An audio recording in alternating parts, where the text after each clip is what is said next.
I once again welcome you all to awakening classes. Indian polity की lecture series चल रही है। Last time हमने DPSPs directive principle of state policies के बारे में पढ़ा था। आज हम जितने भी डीपीएसपीज में अमेंडमेंट हुए हैं उनको देखेंगे, प्लस जो एक कन्फ्लिक्ट होता है हमेशा between fundamental rights and DPSPs उसके बारे में भी डिस्कस करेंगे। तो अगर आपने डीपीएसपीज नहीं पढ़ी है तो पहले वो देख के आओ, देन आप इस वीडियो पे स्विच करना। तो डीपीएसपीज क्या है? डीपीएसपीज बेसिकली, इनको novel features of Indian constitution भी कहा जाता है। ये कुछ प्रिंसिपल्स हैं जो स्टेट्स को हमेशा दिमाग में रखने चाहिए जब वो इंडिया के लिए पॉलिसीज फ्रेम करेगा। ठीक है, अब देखते हैं कि क्या क्या अमेंडमेंट हुए हैं इन डायरेक्टिव प्रिंसिपल्स में। तो 42nd अमेंडमेंट एक्ट जो आया था 1976 में, इसने 4 नई डीपीएसपीज ऐड की थी, मतलब 4 अमेंडमेंट्स किए थे डीपीएसपीज में। देखो, पहली आर्टिकल 39 जो है हमारे कॉन्स्टिट्यूशन का, उसमें क्या अमेंडमेंट की गई थी। आर्टिकल 39 पहले आपको समझना है। आर्टिकल 39 में बहुत सी चीजें आती थी। ठीक है, जो डीपीएसपी थे आर्टिकल 39 उसमें क्या आता था, उसमें ये भी आता था कि सबको इक्वल मीन्स मिले लाइवलीहुड के। ठीक है, इक्वल डिस्ट्रीब्यूशन होनी चाहिए वेल्थ की, तो इक्वल रिसोर्सेज की, मटेरियल रिसोर्सेज की डिस्ट्रीब्यूशन होनी चाहिए। तो उसमें बहुत सारी चीजें ऑलरेडी इंक्लूड थी। उसमें एक और चीज यहाँ पर इंक्लूड की गई, वो ये equal opportunity for healthy development of children. बच्चों की जो डेवलपमेंट है, हेल्दी डेवलपमेंट हो, उसके लिए गवर्नमेंट को लॉज बनाने चाहिए। ठीक है, तो इक्वल अपॉर्चुनिटी सबके पास हो ताकि हेल्दी डेवलपमेंट हो सके बच्चों की। ये एक अमेंडमेंट जो है वो ऐड किया गया था। नेक्स्ट, इसमें एक और अमेंडमेंट ऐड किया गया था 39A। इसमें यह था कि इक्वल जस्टिस और फ्री लीगल एड हो पुअर, जितने भी गरीब लोग हैं उनको इक्वल जस्टिस मिले और फ्री लीगल एड, अगर कोई एडवाइस उनको चाहिए, कोई लीगल मतलब लॉ रिलेटेड, तो उनको मिल सके। इसके लिए नेशनल लीगल सर्विस अथॉरिटी भी बाद में बनाएगी। ये एक्ट पास हुआ, उसके तहत एक बॉडी बनाएगी जिसके थ्रू लीगल सर्विसेज को फ्रीली प्रोवाइड किया जाता है।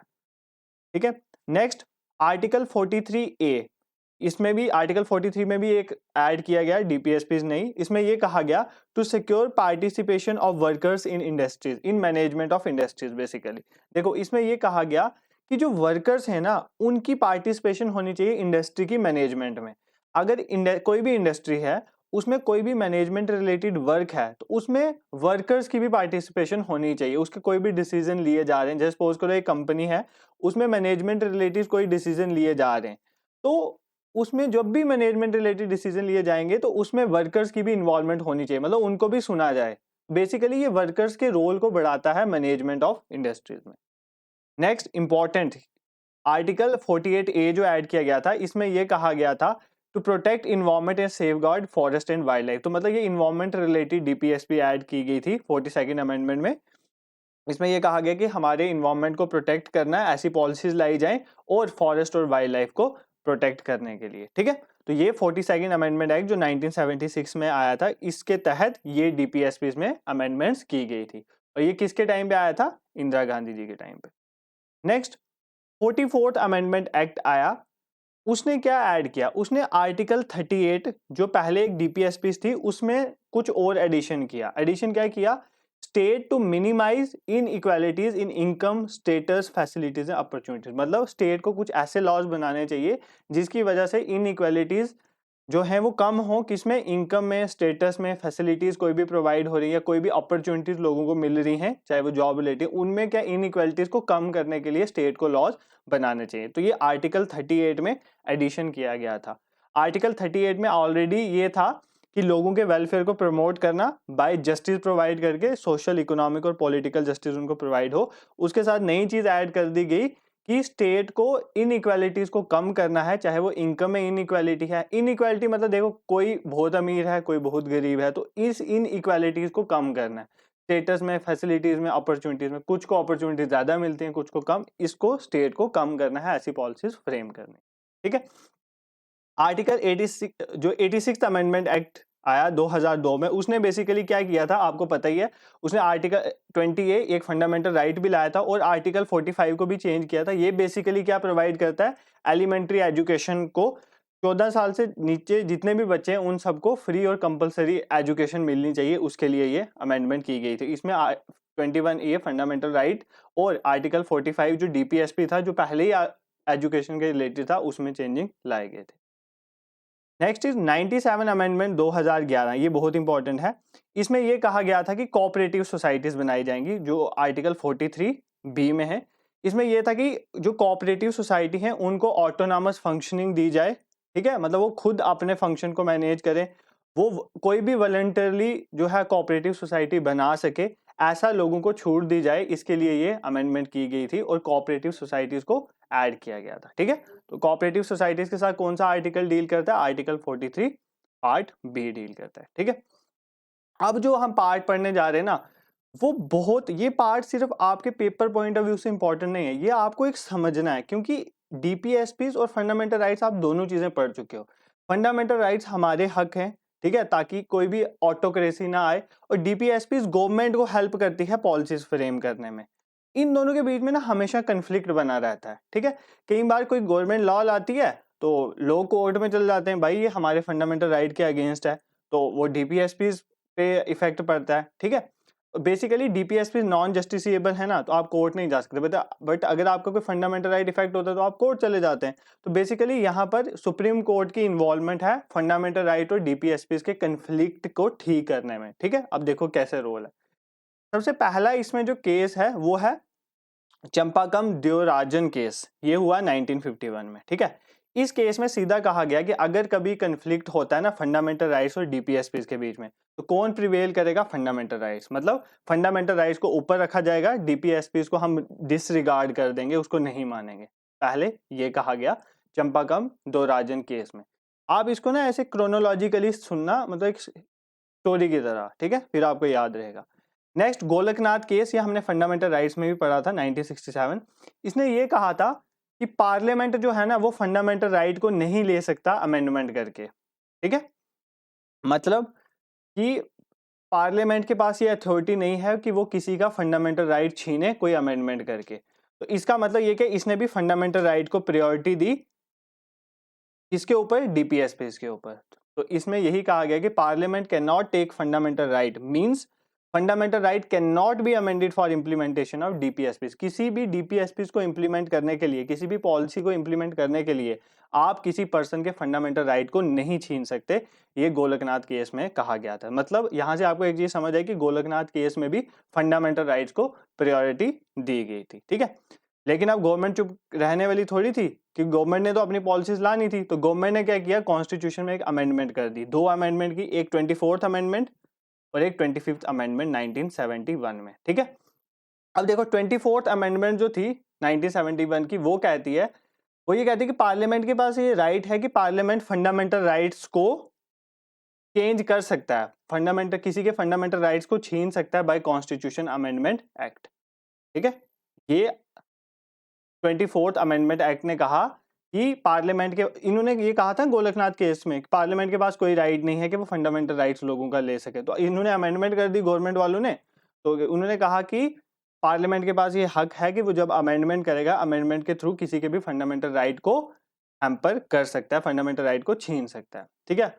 और 25th अमेंडमेंट में इन्होंने क्या किया? देखो 25th अमेंडमेंट ध्यान से समझना, उनमें उन्होंने एक आर्टिकल इंसर्ट कर दिया 31C। ये एक डायरेक्टिव प्रिंसिपल इंसर्ट हो गया 31C। उसमें क्या कहा? उसमें ये कहा कोई भी लॉ वो वाइड नहीं होगा, मतलब कोई भी लॉ खत्म नहीं होगा if it implements article 39B। अगर आप 39B और 39C को इंप्लीमेंट कर रहे हो, ठीक है, अगेंस्ट आर्टिकल 14, 19 और 31, तो वो लॉ जो है वो वाइड नहीं होगा। इस चीज को ध्यान से समझो। देखो इन्होंने ये बेसिकली 39B और 39C में ये कहा जाता है कि हमने पढ़ा भी है डायरेक्टिव प्रिंसिपल में कि वेल्थ की इक्वल डिस्ट्रीब्यूशन हो, मतलब लोगों में वेल्थ इक्वली डिस्ट्रीब्यूट हो, कोई रिसोर्सेज हैं कंट्री के तो वो भी लोगों में इक्वली डिस्ट्रीब्यूट हो, ठीक है। ये बेसिकली आर्टिकल 39B और 39C कहता है। और इस अमेंडमेंट ने ये कहा कि जब भी कोई ऐसे लॉ जा रहे हैं जिसमें रिसोर्सेज को इक्वली डिस्ट्रीब्यूट किया जा रहा है या वेल्थ को इक्वली डिस्ट्रीब्यूट किया जा रहा है, अगर वो लॉ लाते वक्त अगर किसी का आर्टिकल 14 में फंडामेंटल राइट वायलेट हो रहा है या 19 में वायलेट हो रहा है या 31 में वायलेट हो रहा है, तो इस लॉ को हम वाइड नहीं कर सकते, ठीक है। बेसिकली अगर कोई भी फंडामेंटल राइट के अगेंस्ट लॉ लाते हो तो वो तो खत्म हो जाता है ना, यही तो ऊपर जजमेंट्स ने कहा है, फंडामेंटल राइट्स के लिए आप कोर्ट जा सकते हो। बट इस अमेंडमेंट में ये कहा गया कि अगर ये दो कैटेगरी के कोई स्टेट लॉ लाती है रिसोर्सेज की इक्वल डिस्ट्रीब्यूशन के लिए, तो आर्टिकल 14, 15 और 31 अगर किसी का वायलेट हो रहा है तो कोई बात नहीं, आप उस लॉ को वाइड डिक्लेयर नहीं कर सकते। तो आर्टिकल 14, 19, 31 आपको पता ही है। 14 में यह था इक्वलिटी बिफोर लॉ, 19 में डिफरेंट तरह के फ्रीडम दी गई है, स्पीच, एक्सप्रेशन और भी बहुत तरह की, और 31 क्या था, राइट टू प्रॉपर्टी, जो अब डिलीट हो गया है। ठीक है, तब डिलीट नहीं हुआ था, ये 1971 की बात चल रही है। ये कब डिलीट हुआ, 44th अमेंडमेंट एक्ट 1978 में, तो अभी ये डिलीट नहीं हुआ। ठीक है, तो पहले इन्होंने ये कहा कि कोई भी लॉ वाइड नहीं होगा अगर वो इन 2 डीपीएसपी को इंप्लीमेंट करेगा अगेंस्ट इन 3 आर्टिकल्स। ठीक है, अब नेक्स्ट इन्होंने कहा ये जो लॉ नया बनाया जाएगा उसको किसी भी कोर्ट में क्वेश्चन नहीं किया जा सकता, मतलब आप कोर्ट में उसके तहत कोई मुकदमा नहीं कर सकते, उसमें क्वेश्चनिंग हो ही नहीं सकती जब कोई ऐसा लॉ लाया जाएगा। ठीक है, ये 2 अमेंडमेंट कर दिए। अब देखो ये जो 2 अमेंडमेंट थी, पहली अमेंडमेंट तो तुम्हें भी ठीक लग रही होगी कि हमारी कंट्री में होना चाहिए कि रिसोर्सेज जो हैं जितने भी हैं वो इक्वली डिस्ट्रीब्यूट होने चाहिए, वो किसी के पास ज़्यादा कम नहीं होने चाहिए, वेल्थ भी इक्वली डिस्ट्रीब्यूट, पहला तो ठीक है। पर दूसरी चीज़ सही थोड़ी है कि इस लॉ को कोई भी कोर्ट में चैलेंज नहीं कर सकता, ये तो गलत बात है। तो इसीलिए नया केस आया, केशव नंदा भारती केस। मैंने आपको बोला था ना, ये केस जब तक पॉलिटी जिंदा है ये केस जिंदा है। ठीक है, तो केशव नंदा भारती केस 1973 में सुप्रीम कोर्ट ने ये कहा कि जो ये पहला प्रोविजन है ये ठीक है कि अगर कोई 39, 30 बी और सी को इंप्लीमेंट करने के लिए ये तीनों आर्टिकल अगर वायलेट भी होते हैं तो कोई इश्यू नहीं है, बट ये जो दूसरी चीज है ना, ये अनकॉन्स्टिट्यूशन है, ये कॉन्स्टिट्यूशन के अगेंस्ट है। अब इन्होंने क्या रीजन दिया क्यों कॉन्स्टिट्यूशन के अगेंस्ट है। देखो मैंने आपको बोला था केशव नंदा भारती केस में उन्होंने लाया था बेसिक फीचर। उन्होंने ये बोला था कि आप फंडामेंटल राइट्स को कि आप कॉन्स्टिट्यूशन के किसी भी पार्ट को अमेंड कर सकते हो, चाहे वो फंडामेंटल राइट्स हैं चाहे वो प्रीएम्बल है, बट बेसिक फीचर जो है वो खराब नहीं होना चाहिए। और उन्होंने ये बोला कि जुडिशियल रिव्यू जो है वो एक बेसिक फीचर है। क्या, जुडिशियल रिव्यू एक बेसिक फीचर। अब जुडिशियल रिव्यू क्या होता है, किसी भी लॉ को जुडिशरी रिव्यू कर सकती है कि वो ठीक है कि नहीं है। आप यहाँ पे बोल रहे हो इस लॉ को कोई कोर्ट में क्वेश्चन ही नहीं कर सकता, इसका मतलब आप किसको हैम्पर कर रहे हो, जुडिशियल रिव्यू को, और जुडिशियल रिव्यू बेसिक फीचर है, तो बेसिक फीचर कभी वायलेट नहीं होना चाहिए। इसका मतलब ये आपका जो सेकंड लॉ है, जो आपने सेकंड बात कही थी, ये अनकॉन्स्टिट्यूशनल। देखो ये बहुत ट्रिकी चीजें हैं, ये आपको 1-2 बार सुननी है तो बैक करके वापस सुन लेना, बट इसको ध्यान से समझना। ये आपको एग्जाम पॉइंट ऑफ व्यू से इंपॉर्टेंट नहीं है, ये आपको पता चलेगा कि हमारे देश में होता क्या है। देखो कैसे गवर्नमेंट कैसे क्या कर रही है, लॉज को चेंज कर रही है, और सुप्रीम कोर्ट देखो वो अपनी अथॉरिटी को मेंटेन कर रहा है कि कॉन्स्टिट्यूशन हमेशा सुप्रीम रहे। आप यहाँ से ये चीजें सीखो। देखो ये क्या कर रही है, स्टेट गवर्नमेंट ये कोशिश कर रही है कि हमें ज्यादा पावर मिले, हम अपनी डीपीएसपी को इंप्लीमेंट करें, बट सुप्रीम कोर्ट क्या कर रहा है, कॉन्स्टिट्यूशन को ऊपर रखने की कोशिश कर रहा है कि लोगों के फंडामेंटल राइट्स बचे रहें। आप ये चीजें यहाँ से समझ सकते हो। तो केशव नंदा भारती केस में 25th अमेंडमेंट की पहली को तो ओके कहा, दूसरी को कैंसिल कर दिया क्योंकि ये जुडिशियल रिव्यू के अगेंस्ट जाता था। ठीक है, अब देखो गवर्नमेंट को दूसरी तो गई हाथ से, तो दूसरी में तो गवर्नमेंट कुछ कर नहीं पाई, ये तो गई। पहली वाली में उन्हें लगा कि इसमें तो सुप्रीम कोर्ट ने कोई इतना जजमेंट दिया नहीं, इसमें तो सुप्रीम कोर्ट ने ठीक कर दिया। इन्होंने क्या किया, देखो फिर गवर्नमेंट की पॉलिसी देखो, इन्होंने क्या किया, 42nd अमेंडमेंट 1976 में क्या बोला, ये जो पहला प्रोविजन है ना, ये वाला आर्टिकल 39 और 39 बी और 39 सी की इंप्लीमेंटेशन 14, 19 और 31 के अगेंस्ट हो सकते हैं। इन्होंने कहा अब 14, 19, 31 को छोड़ो, अब सबके अगेंस्ट हो सकती है। मतलब अगर आपने 29 बी और 29 सी को इंप्लीमेंट करना है तो कोई भी फंडामेंटल राइट अगर वायलेट हो रहा है तो कोई इशू नहीं है, इन्होंने ये कह दिया। देखा गवर्नमेंट की कितनी पॉलिसीज कैसी हैं, उन्होंने देखा कि इधर तो सुप्रीम कोर्ट ने कोई टिप्पणी की नहीं, इसको तो सुप्रीम कोर्ट ने छोड़ दिया, तो इसको बढ़ा दो सारे फंडामेंटल राइट्स के अगेंस्ट। तो ये 42nd अमेंडमेंट एक्ट 1976 में बोला गया था। बट अब सुप्रीम कोर्ट भी कहाँ चुप बैठने वाला था। तो मिनर्वा मिल केस 1980 में, ये भी बहुत इंपॉर्टेंट केस है, केशव नंदा भारती के साथ साथ ये केस भी बहुत इंपॉर्टेंट है। उन्होंने ये कहा कि ये जो 42nd अमेंडमेंट एक्ट ने ये चीज बोली है ना कि ये जो सबके लिए फंडामेंटल राइट्स के अगेंस्ट आप 39 बी और 39 सी को अप्लाई कर सकते हो, तो ये जो है ये अनकॉन्स्टिट्यूशन। ठीक है, ये चीज अनकॉन्स्टिट्यूशन है।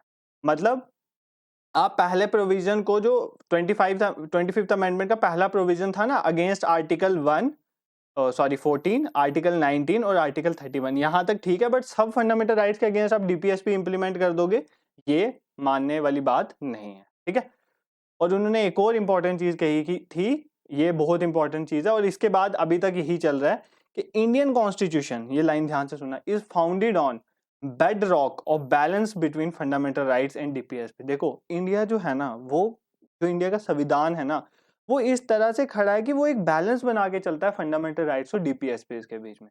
तो हमें इस बैलेंस को मेंटेन रखना है।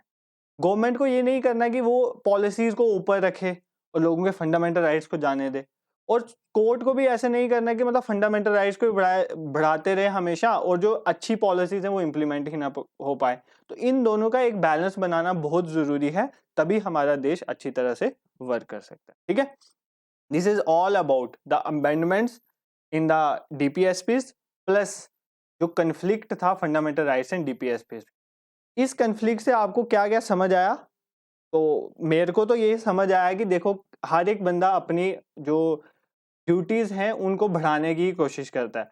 गवर्नमेंट अपने बिहाफ में चाहती है कि वो अपनी ड्यूटीज को बढ़ाए और कोर्ट अपनी को बढ़ाना चाहता है। तो आप यहाँ से देख सकते हो। और यहाँ से हमें एक और चीज सीखने को मिलती है कि देखो कोर्ट का जुडिशरी इंडिपेंडेंट है ना, इससे बहुत फायदा। अगर जुडिशरी इंडिपेंडेंट नहीं होती ना, तो गवर्नमेंट ने ये सारी पॉलिसीज इंप्लीमेंट कर दी थी, चाहे फंडामेंटल राइट्स खराब होते रहें। ठीक है, तो एक इंडिपेंडेंट जुडिशरी का होना बहुत जरूरी है हमारे देश के लिए। ठीक है, this is all about for today's lecture. और आप अगर हमारे चैनल में नए हैं तो अगर आपको कंटेंट अच्छा लग रहा है, आप चैनल को सब्सक्राइब कर सकते हैं और शेयर करें उन बच्चों तक जो कम्पिटिटिव की प्रिपरेशन कर रहे हैं। हमारा डेली क्विज होता है टेलीग्राम में और पीडीएफ भी वहीं शेयर होती है, तो टेलीग्राम ग्रुप का लिंक डिस्क्रिप्शन में आ जाएगा, आपको आप देख सकते हो। हिस्ट्री की भी, मॉडर्न हिस्ट्री की भी सीरीज चल रही है, जनरल साइंस भी plus JKSSB VLW target batch भी पढ़ाया जा रहा है। तो आप किसी भी एग्जाम की प्रिपरेशन कर रहे हो तो this is the best place for you. आप हमारे चैनल को जरूर सब्सक्राइब करें। Thank you so much.